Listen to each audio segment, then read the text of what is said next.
희생양을 찾지 말고 희생양이 되어라. 팔레스타인 무장 독립단체인 하마스가 이스라엘 축제 현장을 테러했습니다. 수백 명의 젊은이가 살상되었습니다. 그 하마스 독립단체는 그들의 독립전쟁이라고 주장합니다. 독립전쟁일 수 있겠죠. 팔레스타인 입장에서는. 그러나 아무리 독립전쟁이라 하더라도 무차별 민간인 살상은 용납할 수 없는 겁니다. 약자의 전쟁 방식은 비정규전이 될 수밖에 없죠. 요인을 암살하거나 군부대를 습격 등의 테러와 게릴라 방식으로 전개되는 것은 어쩔 수 없는 약자들의 전쟁 방식이죠. 그러나 비정규전이라도 하더라도 그것이 나라와 민족 간의 전쟁이 분명하다고 한다면 사실 군대 대 군대의 싸움이어야 됩니다. 이게 무슨 말이냐면 유라이트 역사학자들이 우리나라에서 지금 기승을 부리고 있지 않습니까? 지금 현 정부의 사상적 배경이라고도 하는데 안타깝습니다. 그들은 안중근 의사의 의거를 테러라고 정의를 합니다. 윤봉길 의사의 폭탄 투척을 테러라고 정의합니다. 그 정의가 좀 열받습니다. 왜냐하면 우리의 독립투쟁은 안중근의 독립투쟁과 그리고 윤봉길 의사의 독립투쟁은 이 하마스의 무차별 살상 독립운동과 비교할 수 없는 품격이 있기 때문입니다. 왜냐하면 우리는 절대적 약자의 입장에 있음에도 불구하고 임시정부를 중심으로 한 많은 독립군들은 정당한 전쟁을 수행했습니다. 어떻게 해요? 일본 왕을 죽이려고 했습니다. 침략의 수뇌부를 죽이려고 했습니다. 군 수장들만 겨냥해서 폭탄을 던졌습니다. 도쿄 항복판에 무차별로 민간인을 학살하는 폭탄 테러를 절대적으로 한 적이 없었던 것이 우리 조상들의 독립투쟁 방식이었다는 거예요. 테러가 아니었습니다. 정당한 전쟁 수행이었습니다. 매우 품격이 있었습니다. 이스라엘의 가자 지역을 향한 무차별 보복 폭격이 이제 다시 감행되고 있습니다. 그러면서 가자 지역에도 민간인과 어린이들이 대거 사상하는 안타까운 일이 발생하고 있습니다. 이것이 정당한 보복이라 할지라도 또한 정당화될 수 없는 거죠. 어찌하든 간에 전쟁과 침략은 없어야 됩니다. 왜 그렇습니까? 참혹하기 때문입니다. 전쟁은 많은 사람을 죽음으로 내몰기 때문입니다. 그 참혹한 전쟁이 왜 일어납니까? 이런 말이 있잖아요. 전쟁은 늙은이들이 일으키고 피는 젊은이들이 흘린다. 미국의 31대 대통령 하버트 후보 대통령이 한 말이라고 하죠. Older men declare war. 늙은 사람들은 전쟁을 선포해버리고 But it is youth that must fight and die. 그런데 젊은 사람들만 싸우다가 죽어나간다. 이렇게 얘기했습니다. 늙은이들이란 어떤 존재예요? 권력을 가진 자를 말하죠. 권력, 리더십은 나이 든 사람이 대부분 갖고 있지 않습니까? 그래서 그 권력을 지키려고 확장하려고 전쟁을 일으키는 경우가 절대적이라는 거예요. 방어 전쟁보다는요, 침략 전쟁이 더 많다는 거죠. 그 침략 전쟁을 누가 일으켜요? 권력자들이 더 많은 권력을 얻기 위하여서 푸틴 같은 이들이 더 많은 권력을 지키기 위해서 침략 전쟁을 감행하는 거죠. 자살 특공대, 자살 폭탄 테러가 곳곳에서 자행되고 있습니다. 그런데 이 자살 특공대들의 면면을 살펴보면 거의 다 젊은이에요. 그리고 여자도 있어요. 심지어 어린이까지 자살 특공대, 자살 테러를 감행하고 있어요. 거기서 늙은이는 없어요. 다른 말로 해서 지도자는 없더라는 거예요. 종교 지도자, 수염이 허연 인간들이 자살 폭탄 테러의 주범이었다라는 얘기를 들어본 적이 없어요. 이제 죽을 날 얼마 남지 않은 그 지도자들이 좀 앞장서서 제2세대에게 좋은 세대를 물려주겠다라고 하면서 자신들이 앞장서서 테러하고 자신들이 앞장서서 폭탄 던지고 자신들이 앞장서서 죽음의 길로 나가야 되지 않겠습니까? 얼마나 더 살겠다고 그렇게 보신을 하는지 모르겠습니다. 젊은이들을 앞장 세워서 10년 더 살겠다고, 5년 더 살겠다고. 전쟁을 일으킨 히틀러, 김일성, 푸틴, 수천 수백만의 젊은이가 죽어나갈 때 지는 참호에서 나오지를 않아요. 이게 전쟁의 참혹성이에요. 전쟁이 일어나면 우리 아들, 딸이 죽어요. 군대 간 우리 아들, 딸이 죽어요. 강호가 죽고요. 이제 군대 갈 주원이 죽어요. 나이든 우리가 이 권력을 더 지키겠다고 하는 마음을 가지고 있을 때 우리 젊은이들이 전장에서 죽어나가는 거예요. 예수께서 이 땅에 오셔서 이루신 일이 무엇입니까? 평화죠. 구원받았다. 이것은 무슨 뜻이냐? 평화를 얻었다는 말과 같아요. 오늘 에베소서 2장에서도 예수 그리스도께서 죽으심으로 하나님과 우리에게 화평을 주셨다. 화해가 일어났다라고 말씀하고 있습니다. 근데 어떻게 예수께서 그 평화를 이루셨습니까? 희생이죠. 어떤 희생입니까? 자기의 희생이죠. 예수 그리스도께서 이루신 평화의 방법은 희생인데 그 희생은 희생양을 찾으시는 것이 아니라 자신이 희생양이 되시는 방법으로 하나님과 우리 사이에 화평을 이루셨습니다. 평화를 이루셨습니다. 예수 없는 세상은 평화와 안정을 얻기 위해서 희생양을 찾아요. 왜? 평화는, 안정은 반드시 희생이 있어야 돼요. 안정은 희생 없이 일어날 수 없어요. 평화는 희생 없이 일어날 수 없어요. 근데 이 세상에서 예수가 아닌 방법으로 우리는 평화와 안정을 얻을 수 있어요. 그게 무엇입니까? 희생양을 찾아서, 희생이 있으면 평화가 있다고 그랬죠. 그런데 세상의 방법은 자기가 희생양이 되는 게 아니라 타인을 희생양을 삼아서 평화를 일궈내는 거예요. 안정을 일궈내는 거예요. 우리는 심청이 이야기 잘 알고 있습니다. 애들에게도 심청이 소설을 잘 들려줍니다. 도대체 그 심청에게는 무슨 교훈이 있단 말입니까? 난 지금 생각해도 심청은 애들에게 들려주면 안 되는 거예요. 왜요? 거긴 인신공양이라고 하는 개념이 존재하고 있잖아요. 효도라는 개념보다 인신공양이라는 개념이 더 강해요. 뱃사람 무역업자들이 풍랑을 피하고 자신의 재산을 지키려고 젊은 여자를 바치는 게 심청 이야기예요. 풍랑을 잠재우는, 즉 안정과 평화를 얻기 위해서 자기 배에 가득 실은 물건이나 그리고 자기 배에 가득 실은 물고기들을 잃지 않기 위해서 그들이 평화를 얻기 위해서 취한 방식은 희생양을 찾는 거예요. 자기가 죽으면 되는데 남을 죽여서, 못 가진 자를 죽여서 돈으로 사서 물속에 빠뜨려 버린단 말이에요. 늙은이가 권력 지키려고 젊은이를 전장에 내보내는 것과 다를 게 없는 거죠. 앞으로 심청전은요, 이렇게 효도해야 된다라는 것으로 이렇게 교훈을 주지 마시고요, 이렇게 남을 희생하면 안 된단다 라는 교훈을 강화시켜 나가야 돼요. 우리 시대는 이런 시대가 있었단다. 심청이가 죽는 시대가 있었어. 우리 이 시대를 살면 안 돼. 우리가 만드는 시대는 이렇게 남을 죽이는 시대로 살면 안 돼.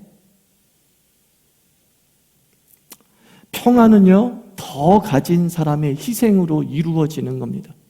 모든 것을 가지신 하나님께서, 모든 것을 가지신 예수 그리스도께서 희생하셔서 평화가 온 거예요. 평화는 누구를 통해서 온다고요? 가진 자를 통해서 오는 거예요. 더 가진 자가 희생해야 되는 거예요. 아니, 아무것도 갖지 못한 자가 어떻게 희생할 수 있습니까? 희생이란 전제는 무엇이에요? 포기가 전제되어 있는 거예요. 근데 아니, 아무것도 못 가진 자가 어떻게 희생할 수 있습니까? 그건 희생이 아니에요. 그걸 뭐라 그래요? 개죽음이라 그래요. 아무것도 못 가진 자가 비참하게 죽는 것을 개죽음이라 그래요. 근데 무엇인가 가진 사람이 그것을 포기함으로 자기의 목숨을 잃거나 자신의 권리를 잃는 것을 우리는 희생이라고 하는 거예요. 희생은 가진 자가 포기하는 것입니다. 하나님이 왜 우리를 위해서 희생했다고 말할 수 있습니까? 전능하신 하나님, 전부를 가지신 그 하나님께서 자기의 보좌도 포기하시고 자기의 생명도 포기하시고 우리를 위해서 죽으셨기 때문에 하나님과 우리 사이에 화평이 일어나게 된 것이죠.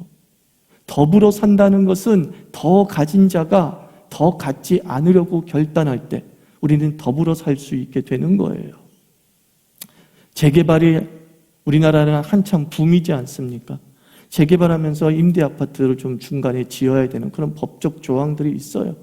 근데 다들 임대 아파트 짓는 걸 원치 않아요. 우리 재개발할 때 우리 아파트 단지에 임대 아파트 들어오면 안 된대. 왜? 부동산 가격 떨어진다는 거예요. 거기까진 좋아요. 부동산 가격 떨어진다는 거. 근데 뒷말이 너무 싫어요. 품격이 떨어진대. 부동산 가격 떨어지는 건 이해를 하겠어. 근데 임대 아파트가 들어오면, 임대하는 사람들이 들어오면 우리 품격이 떨어진대. 더불어 살지 못하는 인성 자체가 하품 아닙니까? 더불어 살지 못하는 인성 자체가 저급 아닙니까? 그리고 자기 주제를 모르는 거죠. 여러분, 우리나라의 자가주택 보급률이 몇 %인지 아십니까? 주택 보급률은 거의 100%에 이르렀어요. 그런데 자가주택 소유율은 50% 미만이에요, 아직도요. 누군가는 우리 교회 2명 중에 1명은 전세 살거나 원세 산다는 얘기예요. 근데 자기가 전세 사는데 임대 아파트는 아니야. 그런데 임대 아파트 보는 사람한테 자기도 똑같이 전세 임대면서, 물론 가격 차는 나겠죠. 근데 품격이 떨어진대. 얼마나 우스운 일입니까? 우리가 이렇게 이 땅에 갈등이 많고 이 땅에 더불어 살지 못하면서 네 편 내 편 편가르면서 죽기 아니면 살기로 싸우는 이유가 무엇입니까? 우리의 희생이 너무 부족해서예요. 자기 희생이 부족해서예요. 심청전에 길들여져서 희생양 심청 찾는 문화가 너무 팽배한 거예요. 내가 심청이 돼야 되는데 네가 심청이 되라. 이게 우리의 문화였던 거예요. 그러나 기독교 문화는 어떤 문화입니까? 예수의 문화는 어떤 문화입니까? 네가 심청이 되라. 내가 심청이 될 거야. 내가 가졌으니까, 내가 인격을 더 가졌으니까, 내가 물질을 더 가졌으니까, 내가 성품이 너보다 더 좋으니까 희생하는 겁니다. 양보하는 겁니다. 그러는 가운데 우리는 막힌 담이 허물어지면서 서로 평화와 안정을 이루어가며 사는 것이죠. 어떤 분의 이제 글을 제가 메모한 게 노트에 있는데 누군지 몰라요. 그분이 이제 평화는 피스잖아요. 이 평화의 피를 깨트리는 4가지 피가 있더라는 거예요. 그 4가지 피가 뭐냐면은, 첫째가 패션 오브 페이전트리, 그러니까 페이전트리. 뭐예요? 지나친 자기 과시. 개인이나 민족적으로 자기가 얼마나 잘냈는가를 뽐내고 그 우월감을 드러내게 될 때에 서로 끝없는 다툼이 벌어진다는 거죠. 2번째가 뭐냐면은 패션 포 포제션, 소유욕이 강하다는 거죠. 하나님께서 우리에게 필요한 넉넉한 필요를 채워주셨음에도 불구하고 우리는 그 지나친 소유 때문에, 즉 더 가지려고 하는 마음 때문에 부족을 느끼고 결핍을 느끼고 결국은 다툼과 싸움이 벌어진다는 거예요. 3번째는 프로텍션이라는 거예요. 보호하려고 하는 욕망이 우리는 강하다는 거예요. 기득권의 욕망이죠. 이미 어떤 권력을 가지고 있어, 이미 어떤 것을 가지고 있어. 그러면 절대로 그것을 잃고 싶지 않은 마음, 그것 때문에 싸우는 거예요. 내가 집을 샀어. 내가 1억의 집을 샀어. 근데 그 1억의 집이 절대로 8천으로 떨어지면 안 되는 거야. 그게 프로텍트의 욕망이에요. 그래서 계속 부동산 값이 오르는 정책에 도장을 찍어대는 거예요. 그래서 나는 1억을 계속 유지하고 있는데, 또는 그것이 2억이 됐는데 아직 집을 갖지 못한 사람은 물가 상승에도 미치지 못하는 월급으로 말미암아 끝내 집을 갖지 못하는 일이 벌어지죠. 그러면서 어떻게 돼요? 빈부의 격차가 심해지면 그걸로 끝나는 게 아니죠. 이제 우리는 역사를 통해서 알아요. 빈부의 격차가 심해지고 더 이상 저것을 갖지 못하는구나라고 하는 절망감에 빠졌을 때 뭐가 일어나요? 혁명이 일어나요. 싸우는 거죠. 윗사람과 아랫사람이 싸우는 거죠. 가진 자와 못 가진 자가 싸우는 거예요. 넷째는 무엇입니까? 프로피트, 이익의 욕망이라는 거예요. 인간은 죽을 때까지 손해 안 보고 살려고 그렇게 발버둥친다는 거예요. 인간은 죽을 때까지 돈을 한 푼이라도 더 벌려고 아둥바둥거리며 산다는 거예요. 이것이 싸움의 이유고 화평하지 못하는 이유다라고 이야기를 하더라고요. patiently, possession, protect, 그리고 profit.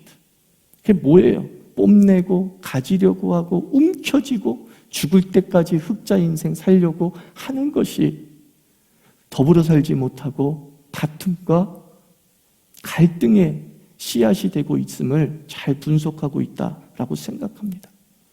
우리는 예수 믿는 사람으로서 다들 십자가의 길을 걷겠다, 자기를 버리는 길을 걷겠다라고 알게 모르게 기도하고 결단합니다.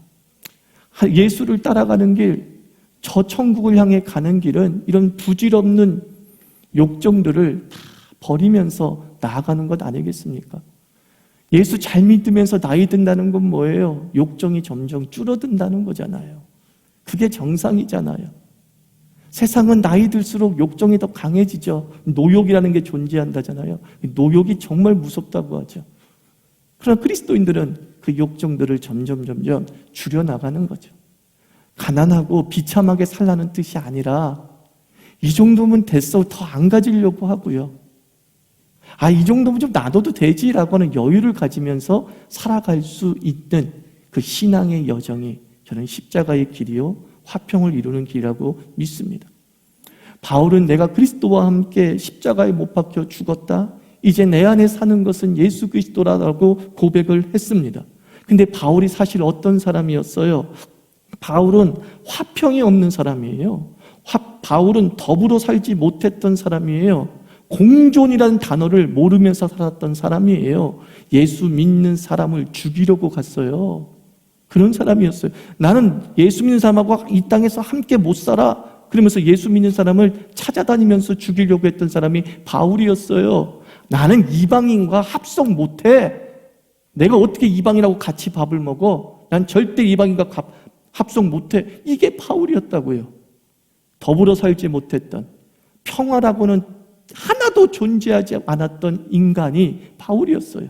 그 바울이 다메섹 도상에서, 즉 그리스도인을 죽이러 가는, 공존할 수 없는 세력들을 죽이러 가는 과정에서 예수 그리스도를 만납니다.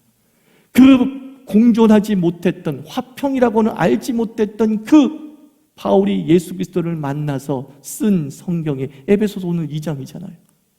그가 만난 예수는 어떤 예수였어요? 막힌 담을 허무시어서 하나 되게 하시고 이방인과 유대인이 서로 합석해서 공존하게 하시며 윗사람이든 아랫사람이든 있는 사람이든 없는 사람이든 그리스도 안에서 한 가족이 되어서 더불어 살게 하시는 것이 구원이구나라고 깨달았어요. 그는 구원받은 사람처럼 살았어요. 그 전까지는 공존하지 못하면서 살았던 바울이었어요. 화평하지 못하며 살았던 그 바울이 예수를 만난 다음부터 공존할 수 있었어요. 화평할 수 있었어요. 어떻게? 예수처럼 자기를 희생했어요. 희생양을 찾는 것이 아니라 자기가 희생하고 자기가 험지로 뛰어들고 자기가 선교사로서 곳곳을 돌아다니며 목숨 걸고 주의 복음을 전했어요. 그 결과가 지금 우리가 이렇게 예수를 믿게 된 줄 믿습니다. 중세의 프란시스코도 부자였습니다. 귀족 집안이었습니다. 다 가진 집안이었어요. 어느 날 그는 예수를 인격적으로 만나 회심하게 되죠. 그리고 나서 내가 예수를 믿는다는 것은 이것이구나, 자신의 사명이 예수와 같이 평화에 힘쓰는 것임을 깨닫고서 그는 우리에게 너무나 유명한 기도문을 하나 남기죠. 주여 나를 평화의 도구로 써주소서. 예수를 제대로 만나자 프란시스코는 평화를 위해서 희생하고 평화를 위해서 나누고 평화를 위해서 자기를 죽일 수 있는 자가 되었더라. 이게 기독교의 역사예요. 평화라는 것은 더불어 사는 겁니다. 하나님과 함께 사는 것, 이웃과 함께 사는 것, 성격이 다른 이들과 서로 더불어 사는 것. 평화가 뭐예요? 사는 거예요. 죽는 일이 발생하면 그건 평화가 아니죠. 나는 십자가에서 죽고 예수와 함께 살아났습니다. 이제 성삼위 하나님께서 예수와 더불어 살고 성도와 더불어 살고 이웃과 더불어 살고, 부자와 더불어 살고, 빈자와 더불어 살고, 심지어 원수와 더불어 사는 그 평화를 위해 우리 그리스도인들이 살기를 주님께서 부탁하십니다. 그리고 그 평화를 심는 참 그리스도인으로 우리 자유인을 살게 하실 줄 믿습니다. 여러분 어디를 가든지 살게 하십시오. 그걸 뭐라고요? 평화라고 하는 거예요. 더불어 살게 하는 것, 내 옆에서 살게 하는 것, 그걸 뭐라고요? 평화라고 하는 거예요. 그 평화를 심어나가는 그리스도인 되기를 주의 이름으로 축원합니다. 같이 기도합시다. 하나님 아버지, 평화는 살게 하는 거예요. 사는 거예요. 그와 함께 사는 게 평화예요. 원수와 함께 사는 게 평화예요. 부자와 함께 사는 게 평화고, 빈자와 함께 사는 게 평화고, 심지어 원수와 함께 사는 것도 평화예요. 하나님 아버지, 내가 예수와 함께 사는 것처럼 이웃과 함께 살게 하여 주시옵소서. 함께 우리 기도하도록 하겠습니다.